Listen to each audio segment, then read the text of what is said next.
Every Van Leer rose has its thorns. Now, these are my favorite gloves, and I only just acquired them a few days ago. The fates made it so that I'm in the middle of, one of my nowhere man amongst town, rants, shitting on particularly class war and, talking about these restaurants that shouldn't be open and whatnot, the usual screaming into the void. And I'm walking by a spot, and I swear, I think the fates were that, it was the Cruella de Vil lady who probably was seeing me pacing around and, was running quicker than she should have to get into the restaurant. But, I find these gloves on the ground. They still have the smell of that. I recognize this smell. You can tell it's a very expensive perfume. It's so thick and luxurious, I smelled it before I think I even saw the gloves. That's how strong it was. So yeah, I pick them up. Oh, well, you should have returned them. Listen, this lady fucking can't afford to get a new pair of goddamn gloves, alright? And I was like, listen, I had lost one of my gloves, one of my nice gloves, one of my dad's buddies gave me. So I'm just walking around looking like Michael Jackson, like a weirdo. So I'm like, you know what, no. I'm gonna I need these gloves right now. More than she does. She'll be alright. She's going into a heated car. I'm walking about fucking 20 miles today, so. Yeah, so I stole those. I used to steal a lot of things, as I've established. This thing that says I stole this, I mean, they were giving them away, but I stole it from Real Artways. I stole a lot of things from Real Artways. From a lot of exhibits, I'd be left there unattended, glug, glug, glug, glug, glug, a little bit of, once in a while. Never on the job, though. I wasn't like the rest of them. I never would do the hard shit on the job, even in the fucking bathrooms when everyone else was doing it. Maybe once outside. But, they had exhibits, and trust me, I redistributed these things, so I feel okay about it. But I was collecting from an exhibit. And keep in mind, this is almost like the fucking British museums fucking hoarding fucking all the shit that they fucking just stole from people they killed, so I wasn't gonna lose any sleep about it. What is art but stealing someone's shit?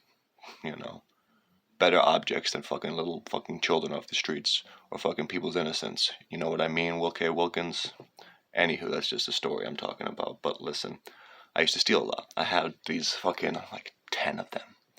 Jet magazines. OG Jet magazines from the Nixon era, and they were in perfect condition, and I gave them away. These two, pew, pew, pew, I got as well. I keep them. Yeah. I one time when there was an open fucking space in the gallery, this was near my tail end of my career there, I created an art exhibit. I put a skeleton there, done hanging around. I laid it on. There was this random oblong white box that was just in a perfect spot underneath these two lights. I put a skeleton there. I was smoking Marble 27s were my brand, so I had an empty pack, crushed it up, put it in its hand, and it was there for a few weeks, just like that. But then for the creative cocktail, again where all the fucking crazy drug deals and weird perverted shit would happen, I was like, I'm gonna make sure that it was gonna be empty. It was gonna be empty. So I'm gonna steal this space. Abby Moffman. And I created and I printed it out. It looked almost exact, because I'd worked there, and I'd had to go through the shit, so it was an exact replica of the artist's statement, but it was just me fucking just real fartways, you know what I mean? And then a few people saw it and read it, and they loved it. Everyone, my coworkers were fucking just it was fucking they were we were about to have a revolution right then and there, and overthrow Wilkins then. And that would have saved a lot. I mean, it wouldn't have damage done, but that would have, a lot of tragedy could have been averted. Which is why it couldn't happen. Wilkins had to tell the fucking, my manager, who was an awesome person she was. But, Wilkins was an abusive dude who would have intentionally fucking prey on people who were vulnerable, So she's like, well, you can't have that there. I was like, oh, fuck. So the girl who I had worked there, and whatever. Read between the lines, who cares? I thought she was my Shasta Faye. She wasn't. I call her Ooh because there was a Janis Joplin film there called Little Girl Blue. That was one of the last films I saw there. I'm gonna call her Little Girl Blue. So Little Girl Blue. Alright. Created this. And this is fucking heavy as shit. She made it the meticulous process behind it. It was a horse fucking, it's a chess piece with fucking this rope, this bracelet that was from her childhood, and then these were fucking chocolate chips. And you can see the way they've been printed out. They look like chocolate chips, the little... First breakfast. I didn't know what that meant. Now I know. Right now I know what that means, trust me. So, Real Artways was having their, I believe, was it 45th, 40th, whatever, their fucking anniversary, fucking circle jerk. Big tent, you know. Luke Bronin was there. I shook Luke Bronin's hand. That's a regret. I should have, And I didn't mean to do this, except for this tie, which again I got at that wedding. My, Nick's wife, Dana, got these for us, the penguin. Well, speaking of something cool to drink.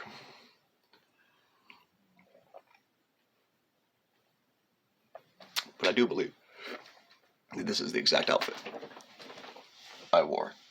Now, bear in mind, I'm not working at Real Artways anymore at this point. But I was still infiltrating because I was courting little girl Blue. And again, at the same time, as I'm gonna get into, I'm still have a light on for Shasta Faye Valentine. So I'm just setting myself up for fucking disaster. I love karaoke, another thing I like. So I got into karaoke. And I was going with karaoke with Florida Man. Okay, so Shasta Faye Valentine's there with the boyfriend she left me for. Then we went back and forth for kind of a bit. Let's call him Mickey Wolfman. Mickey Wolfman, boom, that's exactly what it is. Yeah, the Wolfman, in sheep's clothing, you know what I mean, brothers?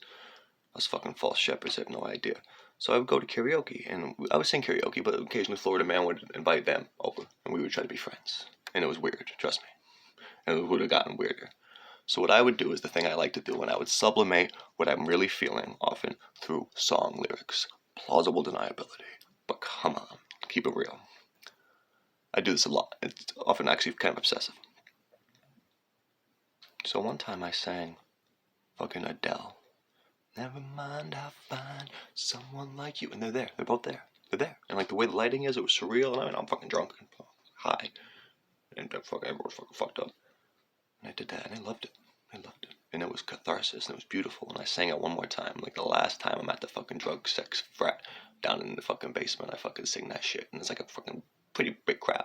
Bunch of like young kids and older people.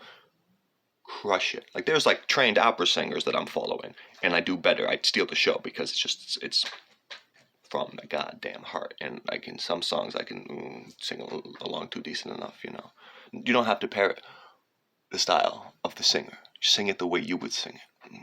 That's why karaoke can become very magical, more magical with good performers than with good singers. But that's not the point. The point is there was this fucking 45th anniversary thing, and I bought a ticket, and I'm there as I date. It's gonna be an official date with my little girl Blue. We've been kind of keeping it, but it was gonna be real. Dressed to the nines, looking sharp, and they had this part of it. It was this weird, it's very classist. Where you'd get in and part of your ticket was you draw a number, and they had the gallery was lined with small, this sized things that people submitted. Everyone submitted all sorts of artists, a motley crew of Harvard artists, many of which I know realizing are fucking weirdo monsters that are like threats to the community. But again, they were given a safe space, and not just a safe space, but money.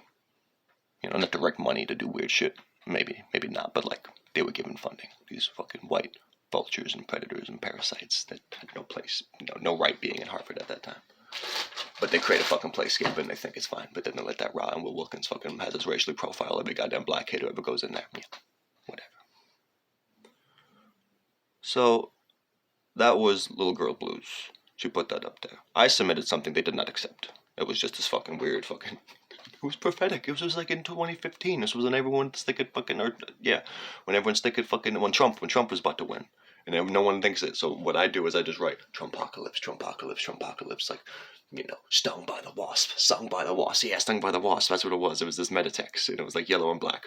Of course, Will Wilkins was like, fuck, we're not putting that up there. Holy fucking shit. This dude's fucking, I'm telling the man to go to hell, and I'm making him fucking not want to think about the trip.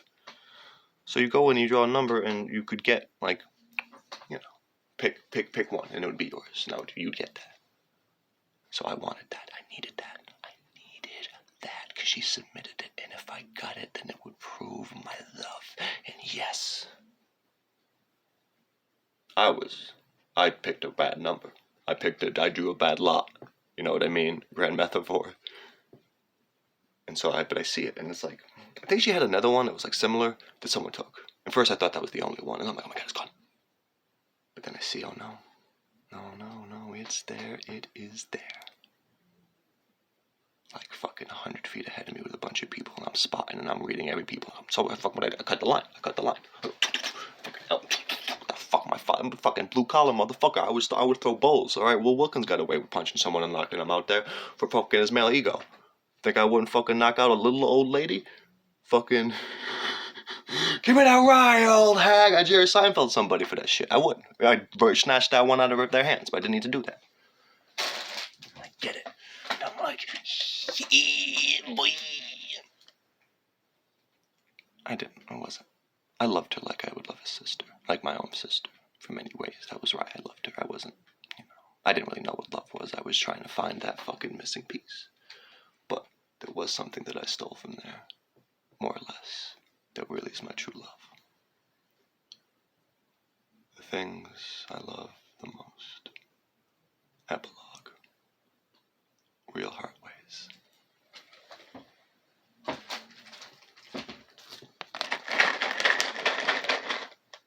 So Real Heartways had this exhibit in 2014. Kinetic Cats. Cats are art? Well, why not? An event in Real Heartways Kinetic Cats, which combines art, So they had these cats there that were going to be taken. And, hold on, she's not coming. I'm going to break the one take to get her, because this is important. This my real Valentine, this Heidi. Heidi, you good kitty? Heidi, no, Heidi. Okay, Heidi. So, Heidi, I can't.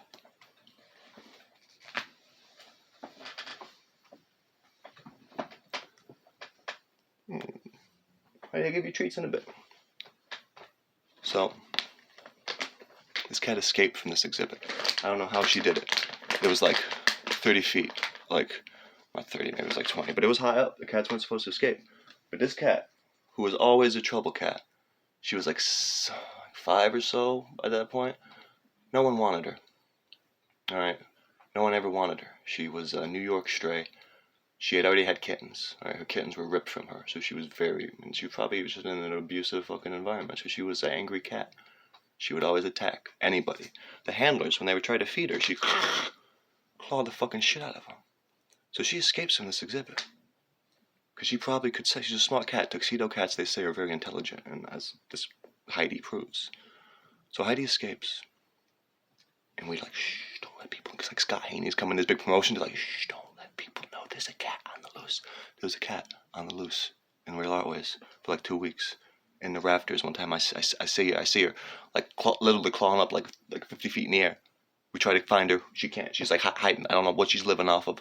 Fucking popcorn, fucking rats, fucking parasites, fucking little bit of drug residue, beer, toilet water. She makes it, she survives. Eventually they catch her. And they're gonna just fucking send her back or whatever. And it's probably, that would have been it for her. That would have been her last fucking,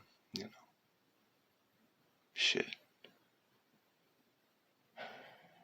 It's like One Flew Over the Cuckoo's Nest, The Great Escape.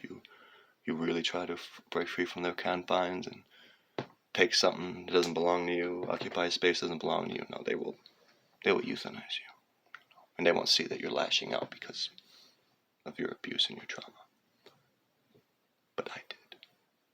And initially, I'll tell you what, I just decided to get the cat just so I would impress, little girl Blue.